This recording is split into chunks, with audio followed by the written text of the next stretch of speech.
कि पिछले 7 वर्ष के अंदर 6 लाख से अधिक युवाओं को हम लोगों ने अब तक प्रदेश के शासकीय विभागों में नौकरियां प्रदान कर दी हैं।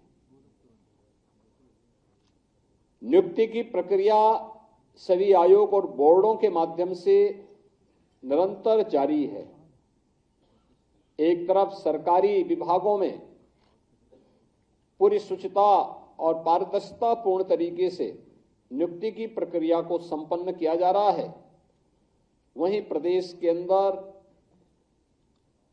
नौकरी और रोजगार की नई संभावनाओं के लिए भी डबल इंजन की भारतीय जनता पार्टी की सरकार ने जो प्रयास प्रारंभ किए थे, आज उसके सार्थक परिणाम हम सबके सामने देखने को मिल रहे हैं। प्रदेश में सुरक्षा और कानून व्यवस्था की बेहतर स्थिति का परिणाम कैसे होता है, यह आज हम सबके सामने है। जब हम लोग देखते हैं कि जिस प्रदेश में कोई निवेश नहीं करना चाहता था, उस प्रदेश में देश भी और दुनिया भी आज निवेश करने के लिए आ रही है। आपने अभी पिछले दिनों देखा होगा, गत सप्ताह ही प्रधानमंत्री जी ने 10,24,000 करोड़ रुपए के निवेश के प्रस्तावों को जमीनी धरातल पर उतारा था, यानी उनका शिलान्यास का कार्यक्रम संपन्न हुआ। 10,24,000 करोड़ रुपए के निवेश के प्रस्ताव का जमीनी धरातल पर उतरने का मतलब आप जानते हैं, 34 लाख से अधिक नौजवानों को सीधे सीधे नौकरी। ये 34 लाख लोग पहले कहां जाते थे? देश के अंदर अलग अलग जगहों पर भटकते थे नौकरी के लिए। कोई महाराष्ट्र जाता था, कोई पंजाब जाता था, कोई बेंगलुरु जाता था, कोई गुजरात जाता था, कोई तमिलनाडु जाता था, कोई आंध्र प्रदेश जाता था। आज कहीं जाना नहीं है, बल्कि अपने ही राज्य में वह निवेश हो रहा है, अपने ही राज्य में उसको नौकरी मिलेगी। यह एक संभावना प्रदेश के अंदर तैयार कर दी गई। जब हम लोग ग्लोबल इन्वेस्टर समिट किए थे फरवरी 2023 में, तो हमें 40 लाख करोड़ रुपए के निवेश के प्रस्ताव प्राप्त हुए। पूरी दुनिया देख रही थी एक यूपी में क्या हो गया, इतना पैसा आ रहा है। थोड़ी भी शासन प्रशासन की कार्य पद्धति बदल जाए, ईमानदारी पूर्ण तरीके से वो कार्य करना प्रारंभ कर दे, तो कैसा सर्वांगीण विकास के रास्ते खुलते हैं। निवेश आ रहा है, इंफ्रास्ट्रक्चर। आज के दिन पर उत्तर प्रदेश में जितना कनेक्टिविटी के लिए 4 लेन की कनेक्टिविटी हो, एक्सप्रेस हाईवे का हो, रेलवे का हो, एयर कनेक्टिविटी का हो, वाटरवे का हो, जितना बेहतर कार्य यूपी के अंदर हो रहा है, अन्यत्र देखना कठिन है। इस इंफ्रास्ट्रक्चर का लाभ भी उत्तर प्रदेश के अंदर मिल रहा है। गांव गांव में विद्युतीकरण का कार्य हो रहा है, नए सब स्टेशन लग रहे हैं, नए जनरेशन प्लांट लग रहे हैं, विद्युत की अधिक से अधिक आपूर्ति देने की कार्रवाई हो रही है, नए नए तरीके से लोगों के जीवन में परिवर्तन लाने के कार्य हो रहे हैं। ये सभी कार्य समयबद्ध तरीके से आगे बढ़ाने का कार्य हो रहा है। इंफ्रास्ट्रक्चर के साथ साथ सरकार ने तकनीक का उपयोग करते हुए बेहतर व्यवस्था प्रदेश के अंदर तैयार की, खासतौर पर गरीब कल्याण के क्षेत्र में भी। पहले लोगों को सुविधा नहीं मिल पाती थी। पिछले 7 वर्ष में डबल इंजन सरकार आने का परिणाम किस रूप में लोगों को प्राप्त हुआ? बिना भेदभाव के लगभग 56 लाख गरीबों को एक एक मकान मिल गया। अनुमान करिए, पहले 1 मकान 2 मकान नहीं मिल पाता, 56 लाख लोगों को डबल इंजन सरकार ने मकान उपलब्ध करवा दिया। 23 लाख हेक्टेयर भूमि में अतिरिक्त सिंचाई की सुविधा दे दी।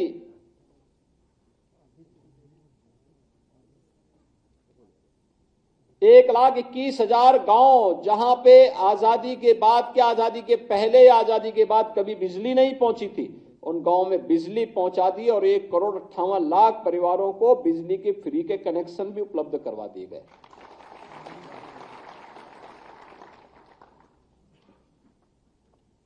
गांव गांव में न्याय पंचायत स्तर पर, ब्लॉक स्तर पर हेल्थ एंड वेलनेस सेंटर बनाए जा रहे हैं। जिस उत्तर प्रदेश ने 1947 से लेकर के 2017 तक केवल 12 गवर्नमेंट मेडिकल कॉलेज देखे थे, आज उत्तर प्रदेश सभी 75 जनपदों में मेडिकल कॉलेज बनाने के लिए पूरी प्रतिबद्धता के साथ काम कर रहा है। ये परिवर्तन, यही परिवर्तन। महिला सशक्तिकरण की दिशा में जो प्रयास होने चाहिए थे, उसके सार्थक परिणाम आ रहे हैं। आज उत्तर प्रदेश की हर बहन और बेटी अपने आप को सुरक्षित महसूस करती है। युवा के मन में एक नया उत्साह है। किसान खुशहाल है। हर एक तबके को बिना भेदभाव के शासन की योजना का लाभ प्राप्त हो रहा है और उन्हीं स्थितियों में उसी शुचितापूर्ण तरीके से नियुक्ति की प्रक्रिया को आगे बढ़ाने के साथ साथ सरकार पूरी प्रतिबद्धता के साथ कार्य कर रही है। हम लोगों ने पहले दिन से संकल्प लिया था कि नियुक्ति की प्रक्रिया अगर ईमानदारी पूर्वक आगे नहीं बढ़ पा रही तो ये युवाओं के साथ खिलवाड़ है और अपनी प्रतिभा को पलायन करने के लिए मजबूर करता है। ये एक राष्ट्रीय पाप है अगर युवा के साथ अन्याय होता है तो। और जो भी पहले दिन से हम लोगों ने तय किया है कि युवाओं के जीवन और उनके भविष्य के साथ जो खिलवाड़ करेगा, हम लोग भी जीरो टॉलरेंस की नीति को अपना करके उन तत्वों से उतनी ही सख्ती और कठोरतम तरीके से निपटने का काम करेंगे जो हमारे युवाओं के भविष्य के साथ खिलवाड़ करने का दुस्साहस करेगा।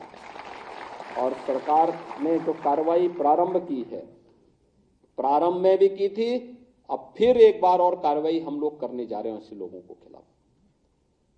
क्योंकि हम लोग तकनीक का उपयोग करते हैं तो हम लोगों के समान ही वे तत्व भी तकनीक का उपयोग करने लगते हैं। कभी कभी मैं सोचता हूं कि अगर वे लोग भी अगर सकारात्मक सोच रखते तो संभवतः गलत काम नहीं करते, अच्छी दिशा में आगे बढ़ते, खुशहाल का जीवन व्यतीत करते। लेकिन अब वे न घर के रहेंगे न घाट के रहेंगे, क्योंकि अब तो सरकार जब अपनी कार्रवाई कर रही है तो बहुत बड़ी कार्रवाई हम लोग ऐसे तत्वों के खिलाफ करेंगे जो युवाओं के भविष्य के साथ खिलवाड़ करेंगे।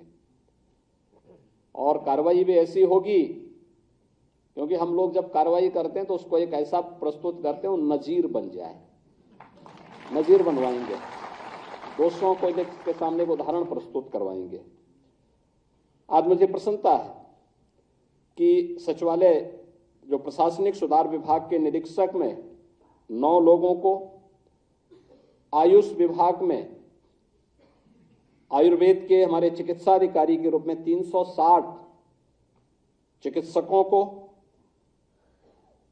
सिंचाई एवं जल संसाधन विभाग में अवर अभियंता के 234 अभियंताओं को, आवास विकास परिषद में अवर अभियंता के 123 अभ्यर्थियों को, डेंटल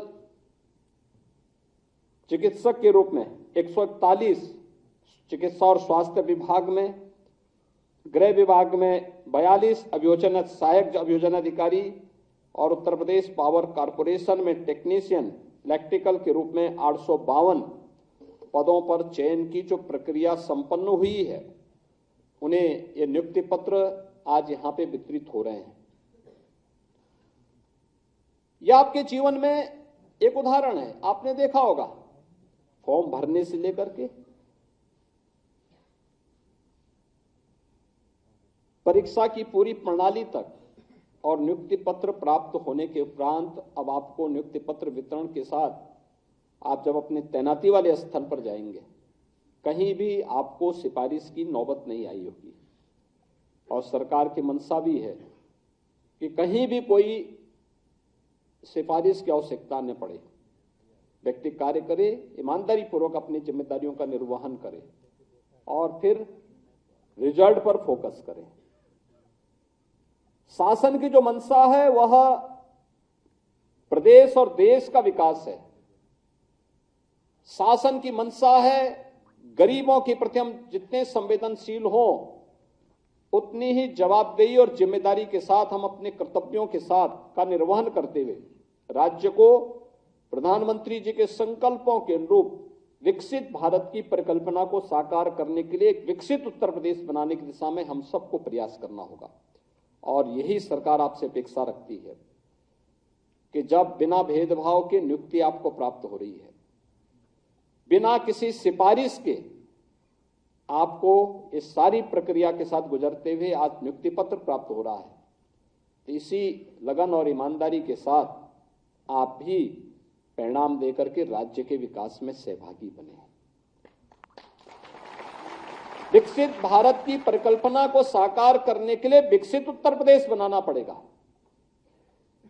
और विकसित उत्तर प्रदेश केवल शासन में बैठे हुए लोग नहीं तैयार करेंगे, हर व्यक्ति को अपने अपने नागरिक कर्तव्यों के साथ जुड़ना पड़ेगा। हर व्यक्ति अपने कर्तव्यों के साथ जब जुड़ेगा उसके परिणाम भी हम सबके सामने उसी रूप में आएंगे। और यह हम सबको ध्यान में रखकर काम करना होगा। आप ईमानदारी के साथ समय पे अपने कार्यालय जाना,